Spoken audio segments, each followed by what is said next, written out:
Hello guys and welcome back to Law Chakra. तो दोस्तों आज हम बात करने वाले हैं एक ऐसे सुप्रीम कोर्ट के डिसीजन की जो असम की सरकार पर एक बड़ा सवाल उठाती है। अब ये मुद्दा इतना गर्म इसलिए भी है क्योंकि असम में जो सरकार पावर में है वही सेंट्रल लेवल पर भी है। तो कहीं ना कहीं लोगों ने मान लिया है कि सुप्रीम कोर्ट ने इनडायरेक्टली सेंट्रल गवर्नमेंट को जोरदार फटकार लगाई है। अब ये फटकार किस वजह से लगी है चलिए देखते हैं, और ये भी देखते हैं कि इस केस में सेंटर की ओर से सॉलिसिटर जनरल तुषार मेहता ने कैसे सरकार को डिफेंड किया है। तो असल में दोस्तों ये पूरा मामला असम के फॉरेनर डिटेंशन सेंटर से जुड़ा हुआ है, जिसमें इलीगल इमिग्रेंट्स या उन लोगों को रखा जाता है जो फॉरेनर ट्रिब्यूनल्स के थ्रू डिक्लेयर्ड नॉन इंडियंस होते हैं। असम का immigration issue NRC national register of citizens और बांग्लादेश से इलीगल माइग्रेशन से जुड़ा हुआ है, जिसे लेकर देश में कई सालों से डिबेट्स चल रही है। अब समस्या ये है कि कई लोग जो फॉरेनर डिक्लेयर हो चुके हैं उनको डिपोर्ट नहीं किया जा रहा और उन्हें सालों तक डिटेंशन सेंटर्स में रखा जा रहा है।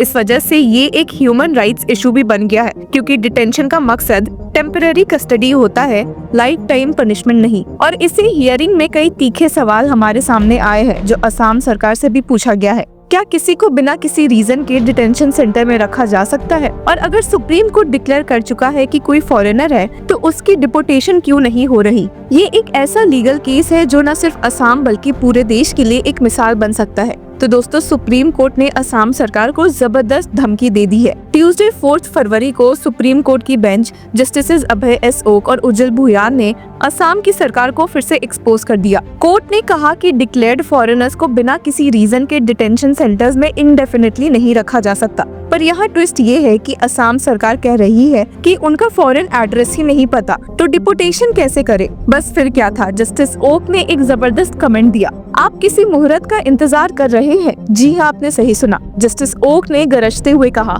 You have refused to start deportation saying their addresses are not known. Why should it be our concern? You deport them to their foreign country. Are you waiting for some मुहूर्त? ये सुनते ही court room में एक अलग ही tension create हो गई। ये पूरा मामला है डिटेंशन सेंटर्स में बंद उन लोगों का जो फॉरेनर्स डिक्लेयर हो चुके हैं। सुप्रीम कोर्ट ने असम सरकार से डायरेक्टली पूछा, अगर नेशनलिटी पता है तो डिपोर्टेशन क्यों नहीं शुरू किया गया? यहाँ तक कि जस्टिस भुयान ने एक और पॉइंटेड रिमार्क दिया, एक बार डिक्लेयर हो गए कि ये लोग फॉरेनर्स है तो डिटेंशन में क्यों रखा जा रहा है? ये तो आर्टिकल 21 का वायलेशन है। तो दोस्तों article 21 of the Indian constitution हर इंसान को right to life and personal liberty देता है, चाहे वो इंडियन हो या फॉरेनर। जब असम की तरफ से एडवोकेट ने बोला हम लोगों को इसलिए नहीं भेज पा रहे क्योंकि उनका एग्जैक्ट फॉरेन एड्रेस नहीं है, तो कोर्ट ने कहा कि उनको उनके देश की कैपिटल सिटी में भेज दीजिए। ये कौन सा आर्ग्यूमेंट है कि एड्रेस नहीं है तो हम कुछ नहीं कर सकते? सीनियर एडवोकेट सदान फरासत, जो कि डिटेंशन सेंटर में बंद एक इंसान की ओर से मौजूद थे, ने भी एक बड़ा पॉइंट उठाया। बहुत सारे लोग जो डिटेंशन सेंटर्स में हैं उनकी नेशनलिटी ही कंफर्म नहीं हो रही। इंडिया कह रहा है कि ये लोग इंडियंस नहीं है और बांग्लादेश इन्हें एक्सेप्ट करने से मना कर रहा है। इनका क्या होगा? ये सुनकर कोर्ट ने यूनियन गवर्नमेंट को भी जवाब देने के लिए कहा। इस पूरे मामले में अब यूनियन गवर्नमेंट भी बीच में आ गई है। जब सॉलिसिटर जनरल तुषार मेहता ने कहा कि वो एक्सटर्नल अफेयर्स मिनिस्ट्री से बात करेंगे, तभी जस्टिस ओक ने सीधा क्वेश्चन पूछा, असम की सरकार तो फैक्ट्स छुपा रही है, ये सही है क्या? सरकार का कहना था कि डिटेंशन सेंटर्स जेल नहीं है बल्कि उनमें रहने वाले लोगों को फैसिलिटीज दी जा रही है। पर सुप्रीम कोर्ट ने सीधा कह दिया, गवर्नमेंट का पैसा उन लोगों पर वेस्ट हो रहा है जो सालों से डिटेंशन सेंटर्स में है।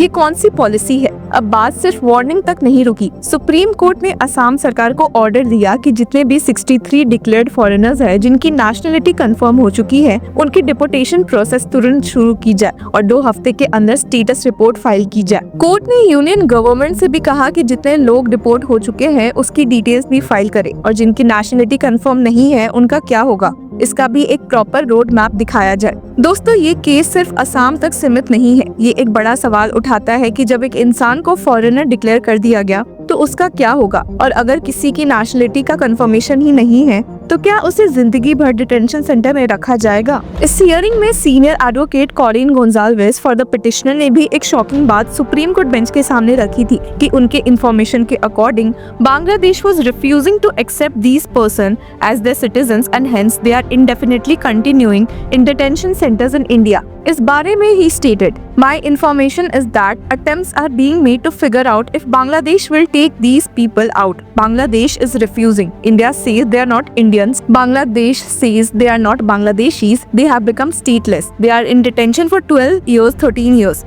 Bangladesh says they won't accept anyone who lived in India for many years. Gonsalves submitted. उन्होंने ये भी कहा कि स्टेट और यूनियन दोनों को डिस्क्लोज करना पड़ेगा इस केस का actual position to the supreme court. कुछ तीखे रिमार्क्स जो सुप्रीम कोर्ट ने दिए थे वो ये थे कि आप किसी मुहूर्त का इंतजार कर रहे हैं, अगर नेशनलिटी कंफर्म हो चुकी है तो डिपोटेशन का प्रोसेस अब तक शुरू क्यों नहीं हुआ। मतलब जब किसी व्यक्ति का कंट्री ऑफ ओरिजिन क्लियर है तो उसको डिटेंशन सेंटर में इंडेफिनिटली रखने का कोई सेंस नहीं बनता। ये article 21 right to life and liberty का वायलेशन भी है। असम के डिटेंशन सेंटर्स में लोग सालों तक बंद है, कुछ तो 10-12 साल से भी ज्यादा। फॉरेन एड्रेस नहीं पता होने का एक्सक्यूज देकर डिपोटेशन डिले किया जा रहा है। बांग्लादेश अपनी तरफ से डिनाई भी कर रहा है कि ये लोग उनके सिटीजन्स है नहीं। इंडिया कह रही है कि ये लोग इंडियंस भी नहीं है। ऐसे लोगों का क्या होगा जो स्टेटलेस बन गए हैं, जिसकी वजह से ही सुप्रीम कोर्ट ने असम सरकार को डायरेक्टली ऑर्डर दिया कि जितने भी 63 लोग जिनकी नेशनलिटी कंफर्म हो चुकी है उनको तुरंत डिपोर्ट किया जाए और 2 हफ्तों के अंदर एक रिपोर्ट फाइल किया जाए। कोर्ट ने ये भी कहा कि अगर नेशनलिटी वेरीफाई नहीं हो रही तो यूनियन गवर्नमेंट को इसका सोल्यूशन तो निकालना ही पड़ेगा। इस केस का फार रीचिंग इम्पैक्ट हो सकता है क्योंकि अगर ये केस सॉल्व हो गया तो पूरे देश के इमिग्रेशन और डिटेंशन सिस्टम के रूल्स बदल सकते हैं। तो आपका क्या कहना है?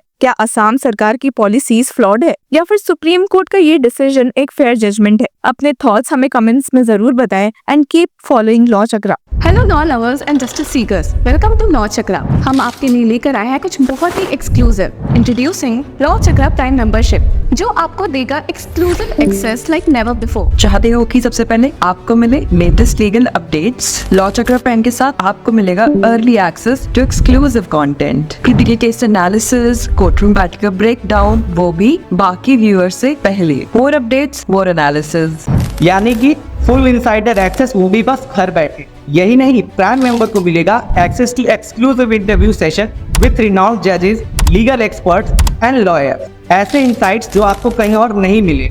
इसी के साथ अगर आप कभी सोचे कि हम कैसे लेकर आते हैं आपके लिए ये लीगल अपडेट्स, तो इसके लिए भी प्राइम मेंबर्स के लिए है हमारे पास एक special sneak peek behind the scenes of law chakra. Brainstorming session से लेकर ब्लूपर्स तक सब कुछ।